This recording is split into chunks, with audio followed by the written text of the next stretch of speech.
ఓం శ్రీమాత్రే నమ. ఓం నమ శివాయ. హరహర మహాదేవ శంభో శంకర. 2026 పరాభావనామ సంవత్సరం జూన్ మాసం నెల రాశి ఫలితాలు. ఈరోజు వృశ్చిక రాశి. వృశ్చిక రాశిలో ఈ రాశి గల వారు ప్రతి ఒక్కరికి ఒక ఆలోచన ఉంటుంది. ఎలా అంటే ఏదన్నా పని అని అనుకుంటే ఆ పనిని సాధించేంత వరకు వాళ్ళ కంటికి కునుకుండదు. చెయ్యాలి, సాధించాలి, 10 మందిలో పేరు నిలబెట్టాలి, రూపాయి ఆదాయాన్ని పొందాలని కసి, ఉద్రికత, పట్టుదల వీళ్ళకి భగవంతుడిచ్చిన వరం. అదేవిధంగా ఇందులోనే కొన్ని సమస్యలు కూడా కొంతమందికి వస్తుంటాయి. అది ఎలా ఉంటుందా అంటే, మనం అనుకున్న సబ్జెక్టు ప్రకారం తీసుకునే ఒక పని దగ్గరికి పోతే అక్కడ ఉండే ఒక యజమాని కావచ్చు, పనిచేసే కాడు కావచ్చు, వృత్తిపరంగా కావచ్చు, కొంతమంది మనల్ని విమర్శించే అవకాశాలు కూడా కొన్ని ఎదురుపడుతుంటాయి. అప్పుడు మీరు ధైర్యాన్ని వదిలిపెట్టకూడదు, ధైర్యంతోనే ఎదుర్కోవాలి. ఆ కార్యక్రమాన్ని పూర్తి చేయాలని నీ మనసులో లక్ష్యంగా అనుకున్న వాడివి నీకు చిన్న చిన్న ఆటంకాలు ఎన్ని వచ్చినా వాటిని పక్కకు పెట్టేసి దాన్ని నువ్వు సాధించగలిగితే దాని తర్వాత నీకు పరాజయమే ఉండదు, అంతా జయమే ఉంటుంది. నువ్వు ఏ కార్యాన్ని అయినా సరే సంపూర్ణంగా పరిపూర్ణంగా చేయగలిగినంత ధైర్య సాహసాలు నీకు ఆ దేవుడు నీకు సంపూర్ణంగా ఇస్తాడు. అదేవిధంగా నీ చేతుకుంటే ఇచ్చిన లక్ష్మి తిరిగి రాకుండా పోవడం కానీ, నువ్వు చెప్పిన మాటని వాడు తప్పుగా ఊహించుకొని నీ మీద లేనిపోయి చెప్పడం కానీ, ఇలాంటివి కొన్ని జరుగుతుంటాయి అన్నమాట. కొన్ని సమస్యలు కొన్ని కుటుంబంలో కావచ్చు, లేకుంటే పని చేసే చోటు కావచ్చు. అది ఏ పనైనా చేసేవాళ్ళైనా పర్వాలేదు. అలాంటి దాంట్లో కొంతమందికి ధన ధాన్య సంకల్ప బలం, కుటుంబ బలం, అనుకున్న బలం అన్నిటికంటే ఎక్కువగా చెప్పుడు మాటలు ఎక్కువ నమ్ముతుంటారు.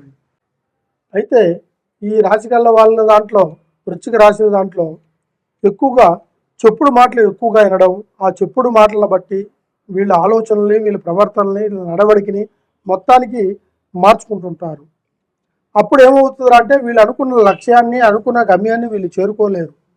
కొన్ని కష్టాలతో, కొన్ని లేనిపోయిన చికాకులతో కూడుకున్న సంసారమైన బంధంలో ఇరుక్కుపోయి మనశ్శాంతి లేకుండా డబ్బు పరంగా, మానసికంగా, ఆరోగ్యంగా అన్ని విషయాల్లో వీళ్ళకి కొంచెం నష్టపరిహారం కలిగించే అవకాశాలు ఉంటాయి.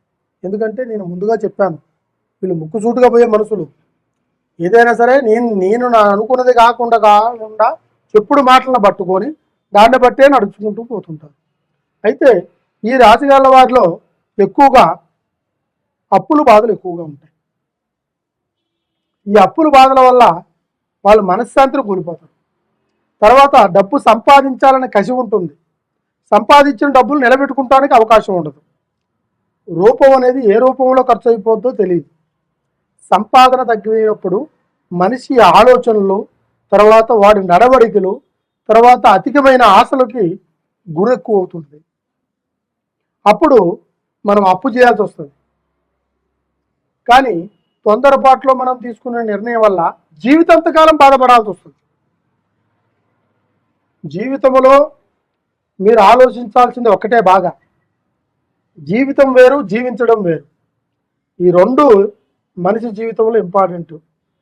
జీవించడం వేరు అంటే అది వేరే ఉంటుంది, జీవితం వేరంటే అది వేరే ఉంటుంది. జీవించడం అంటే అది ఏ విధంగా, ఎక్కడైనా, ఎప్పుడైనా, ఏ ఒక్క జంతువు అయినా కూడా జీవించగలుగుతుంది, ఏ ఒక్క మానవుడైనా జీవించగలుగుతుంది. జీవితాన్ని అర్థం చేసుకొని దాని అర్థంలో వచ్చిన పరమార్థాన్ని మనం నిలబెట్టుకొని మనం చేసుకుంటే జీవితం నీ వెనకాల నిలబడి నీకు మంచి దారిని, మంచి స్ఫూర్తిని అందిస్తుంది. ఆ మంచి స్ఫూర్తి అందుకున్నప్పుడే ప్రజల్లో 10 మందిలో కూడా నువ్వు ఎక్కడికి పోయినా కూడా ఫలానా వ్యక్తి వ్యక్తిగతంగా మంచి వ్యక్తి, అతని ద్వారాగా కొంతమందికి సహకారంగా నిలబడుతుందని ఒక నమ్మకము నువ్వు కల్పించిన వాడు అవుతుంది. అయితే వీటన్నిటికంటే కుటుంబ సమస్యల్లో కొన్ని కూడుకుపోతుంటారు ఈ రాశిగల్ల వాళ్ళలో. ఇలాంటి వాళ్ళకి ఏకముఖి రుద్రాక్షతో దాన్ని పూజ చేసి ఏకాగ్రతగా చేయాలి. అందులో ఆవు పాలతో అభిషేకం చేసి ఆ ఏకముఖ రుద్రాక్షని ఒక బాక్స్లో పెట్టుకొని ఇంట్లో పూజించాలి. అది స్త్రీలు కావచ్చు, పురుషుడు కావచ్చు. ఉదయాన్నే స్నానం చేసి 3 తులసి ఆకులు, 3 మిరియాల గింజలు వేసి అట్లా 9 రోజులు పూజ చేసుకుంటే ఆ స్థానంలో కొన్ని జ్ఞానాలు, కొన్ని ఆలోచనలు, కొన్ని మంచి కార్యక్రమాలు జరిగేదానికి అవకాశం ఉంటుంది. ఇది 100% కంపల్సరీగా జరుగుతుంది. అదేవిధంగా కొంతమందికైతే నరదిష్టి ప్రభావం జరుగుతుంది. ఈ రాశిలో నరదిష్టి కిందకి నల్లరాయి కూడా బద్దగా పగిలిపోతుంది. ఎందుకంటే అంత పవర్ఫుల్ ఉంటుంది నరదిష్టి. అంటే అందరూ అలాగనే ఉండరు, అందరి కళ్ళు ఆ విధంగా ఉంటుంది. విశ్వనేత్రం, చెడు నేత్రము, కామంతో చూసేది. ఈ విశ్వనేత్రం పడ్డవాడ ప్రతి ఒక్క సమస్య జీరోలో వస్తుంది. తర్వాత కామంతో చూసేదంటే మీకు తెలిసిందే. తర్వాత చెడు చూపు, ఎదుగుతుంటే ఎదగకూడదు, వాడి మధ్యలోనే ఆగిపోవాలి, డబ్బు సంపాదించకూడదు అనుకునే వాళ్ళకి ఈ రాశిగాలలో ఎక్కువగా బయట వాళ్ళ వ్యక్తుల చూపులు ఈ రాశి వారి మీద పడిపోతుంటాయి. అలాంటి వాళ్ళు మనశ్శాంతి ఉండదు. వాళ్ళకి వ్యాపారం సాధించాలి, సంపాదించాలి, చెయ్యాలి, రూపాయి ఖర్చు పెట్టాలన్న ఆలోచనలో ఉంటారు తప్ప దాన్ని ఏ విధంగా చేస్తే అది డెవలప్మెంట్ చేయొచ్చు అనే ఆలోచనలు వీళ్ళకి తక్కువగా ఉంటాయి. అటువంటి వారిని ఒక్కసారి మమ్మల్ని సంప్రదిస్తే ఖచ్చితంగా మీకు ఆ లక్ష్మీ సంకల్పమైన సందర్భం కలిసేలాగా, మీకు అనుకున్న పని జరిగేలాగా, మీకు ఈ వ్యాపారంలో కానీ, ఉద్యోగంలో కానీ, చేసే పని యందు కానీ, కుటుంబం యందు కానీ, కుటుంబంలో ఉన్న మీ యొక్క సభ్యుల యందు కానీ ఎటువంటి సమస్య అనేది రాకోకుండా దానికి పరిష్కారం చేసి కంపల్సరిగా మీకు బంగారం లాంటి భవిష్యత్తు అందిస్తానని ఓం నమః శివాయ, హరహర మహాదేవ శంభో. ప్రతి ఒక్క విషయానికి భగవంతుడు మనకి దైవ బలం ఉంది. అది హిందువులు కావచ్చు, ముస్లిమ్స్ కావచ్చు, క్రైస్తవులు కావచ్చు, ఎవరికైనా సరే ఎవరు నమ్ముకునే దైవ బలం వాళ్ళదే. ఆ దైవ బలాన్ని నమ్ముకున్న వాళ్ళు నా దైవం గొప్ప, నీ దైవం గొప్ప అనేది కాదు. మనం నమ్ముకున్న సంకల్ప బలం ప్రకారం మన దైవాన్ని మనం నమ్ముకొని మన పనిని చేస్తున్నాం. అదే దాంట్లోనే, ఆ పనిలోనే మీకు దేవుడు కనిపిస్తాడు. ఆ దైవ బలమే మిమ్మల్ని అన్ని విషయాల్లో ముందుకు తీసుకెళ్లే ఒక సంకల్ప బలం. అయితే దీంతో పాటు ధనాన్ని కూడా మనకి ముఖ్యం కారణం. ధనం అనేది ప్రతి ఒక్క మనిషికి ఇంపార్టెంట్. ధనం లేనిది ఈరోజు ఏ ఒక్క కార్యాన్ని మనం చేయలేం. అదేవిధంగా ధనం సంపాదించి దానిని మిగలబెట్టుకునేది కొంతమందికి తెలియక కొన్ని ఇబ్బందులు పడుతున్నారు, కొన్ని కష్టాలు పాలవుతున్నారు, కొన్ని అప్పులు పాలవుతున్నారు. కొంతమంది అయితే ఉన్నది బాగొట్టుకొని అది లేని దాని గురించి ఎత్తుకుంటూ తిరుగుతున్నారు. ఇలాంటి వాళ్ళకి ధన సంకల్పం గురించి ధన వశీకరణ, జన వశీకరణ, తర్వాత అదృష్ట వశీకరణ అనే ఒక సంజీవులు ఉంటాయి.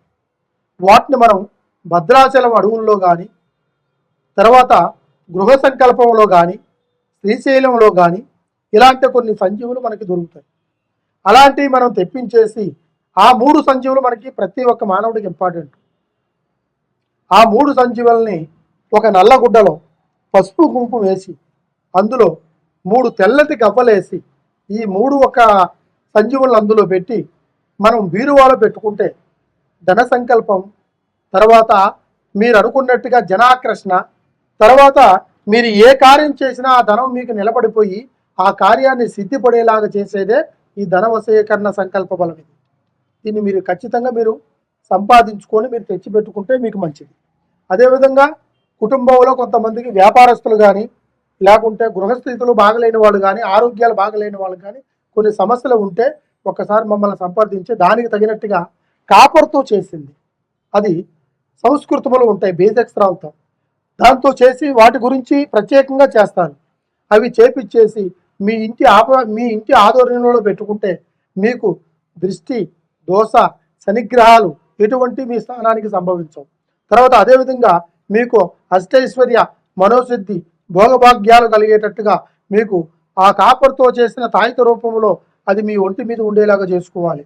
లేదు మీ స్థాన బలంలో పూజా మందిరంలో పెట్టుకొని పూజించేలాగా చేయాలి.